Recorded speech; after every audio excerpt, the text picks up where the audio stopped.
هموطنهای عزیز و همزبانهای گرامی، در هر کجای از کره خاکی که زندگی می کنید شاد و سلامت باشید. خوشی و زندگی آرام داشته باشید. در ویدیوی امروزی می خواهیم که تاثیر پلاستیک و ظروف پلاستیکی که شما از او غذا مصرف می کنید یا غذا را در او نگهداری می کنید یا از بوتل‌های پلاستیکی آب می نوشید، تاثیر این ظروف پلاستیکی را بر سیستم هورمونی بدن ما در مجموع و در نتیجه به این که سلامتی ما را صدمه میزنه، به این موضوع می خواهیم بپردازم و تحقیقات را که دانشمندای دنیا در این زمینه ارائه کردن این را با شما به بحث میگیرم. اما قبل از او ما باید به این مسئله که هورمون خودش چی است، سیستم هورمونی ما چی است و چی نوع عمل میکنه، به طور مختصر باید به این مسئله بپردازیم تا آشنایی داشته باشیم و اهمیت این مسئله را پی ببریم و بعد از او به اصل مطلب بپردازیم. هورمون ها تولیدات خود بدن ما هستند. هورمون ها مواد کیمیایی هستند که توسط غده‌های بدن ما اینا تولید میشن.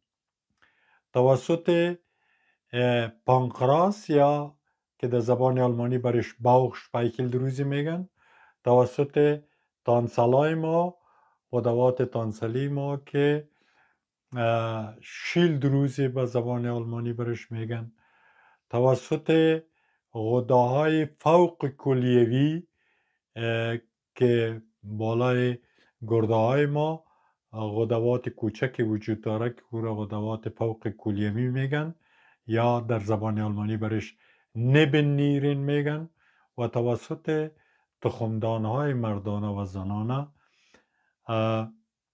این هورمون ها تولید میشه. این هورمون ها به تمام سیستم بدن ما تاثیر فوق العاده مهم میگذاره.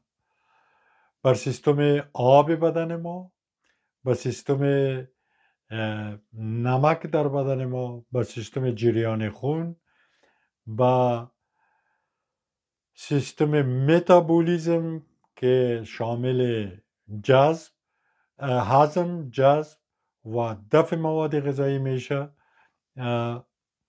به این سیستم، و به سیستم جنسی ما و در جوانا به سیستم رشدشان، رشد استخوان‌ها، رشد قدشان در جوانای نوبالغ، به این سیستم ها تاثیر فوق‌العاده مهم میگذاره.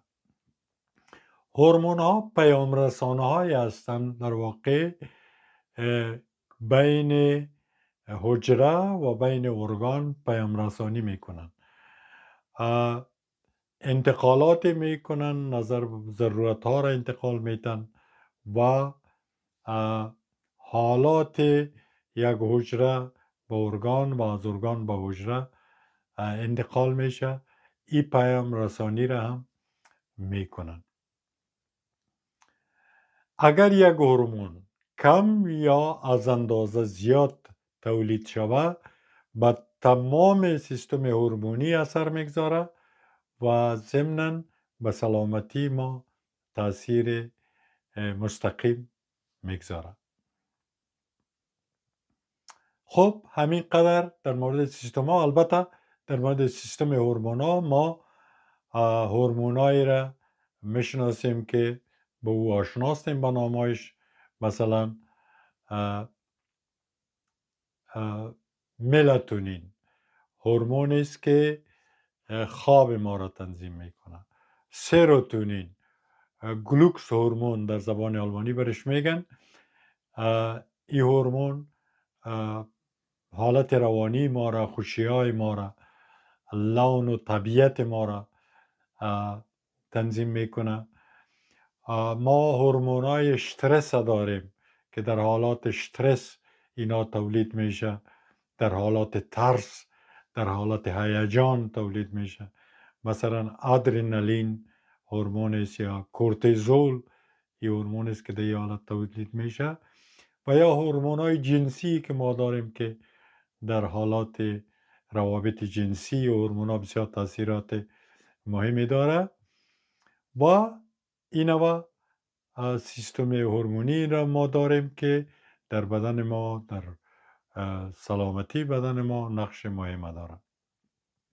حالا به مسئله مرکزی و بحث مرکزی این ویدیو که پلاستیک چی تاثیر داره، چرا سیستم هورمونی ما را زیر تاثیر منفی قرار میده و چطور سلامتی ما را سلامه میزنه. در اخیر سالهای 1930 میلادی دو دانشمند انگلیسی، دو کیمیادان انگلیسی، در نتیجه تحقیقات خود با ماده برخوردن، ماده را پیدا کردن که نامش بیسفنول آ گذاشتن. این ماده را میخواستن که در دوای بسازن، ادویه بسازن که از حاملگی، از بارداری خانم ها جلوگیری کنه. ولی این ماده بیسفنول ها او ظرفیت لازم در این زمینه نداشت و این دانشمندان تحقیقات خود ادامه دادن در این عرصه و ماده بیسفنول آ بعداً در تولید و ساختمان پلاستیک بکارد. یعنی وقتی پلاستیک ساخته میشه ماده بیسفنول آ در او به کار گرفته میشه. ماده بیسفنول آ از پلاستیک به غذایی که ما او را مصرف میکنیم یا نگهداری میکنیم و یا آبی را که در بوتل‌های پلاستیکی مصرف میکنیم به این آب وارد میشه، به این غذا وارد میشه و از این طریق به بدن ما وارد میشه. و وقتی که به بدن ما وارد شد، این ماده در بدن ما به شکل هورمون استروژن خود به نمایش میگذاره، یا ات خود معرفی میسازه که ما هورمون استروژن هستم. و غدوات بدن ما که موظف هستن به تولید هورمون استروژن، اونا این هورمون تولید نمیکنن. چرا؟ میبینن که در بدن به طور کافی وجود داره، ایره تولید نمیکنن. از طرف دیگه بدن ما، ارگانهای بدن ما، این استروژن مصنوعی که از پلاستیک آمده و خود معرفی میکنه به شکل هورمون استروژن، ایره نمیشناسه و از استفاده نمیتونه. بنابراین بدن به کمبود هورمون استروژن و در نتیجه تمام سیستم هورمونی ما صدمه میبینه، چون این هورمون، خود هورمون استروژن، در تولید دیگه هورمونا نقش مؤثر و اساسی داره. در نتیجه بدن ما با امراض مواجه میشه.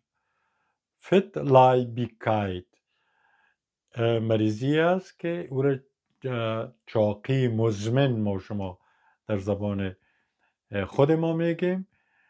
انسان ها به این مریضی مواجه میشن و یا به حالت دیگه مواجه میشن که در خون ما به مقاومت انسولین بدن ما مواجه میشه، یا مقاومت به انسولین در خون این حالت به وجود تولید میشه که را در طبابت انسولین رزیستنس میگن. و این ادامه این حالت مریضی شکر یا مریضی قند در بدن ما بار میاد. همچنان امراض روانی خلق میشه برای انسان ها در نتیجه همین دفیسیت برهم خوردن نظام هورمونی ما. امراض روانی پیدا میشه. در سال 2013 میلادی در یک کانال تلویزیونی آلمان که درای ساتس نام داره، در این کانال دانشمندا بحث کردن و به این مسئله را برجسته ساختن، به این مسئله انگشت گذاشتن که بیسفنول آ که در نتیجه همین از پلاستیک به بدن ما وارد میشه، این باعث امراض روانی زیاد در انسان ها میشن، از جمله مریضی DASA، مریضی روانی مهمی است، به این انسان ها مواجه میشن و با امراض دیگه. خب ما چی میتونیم در برابر این حالت و چی باید کنیم؟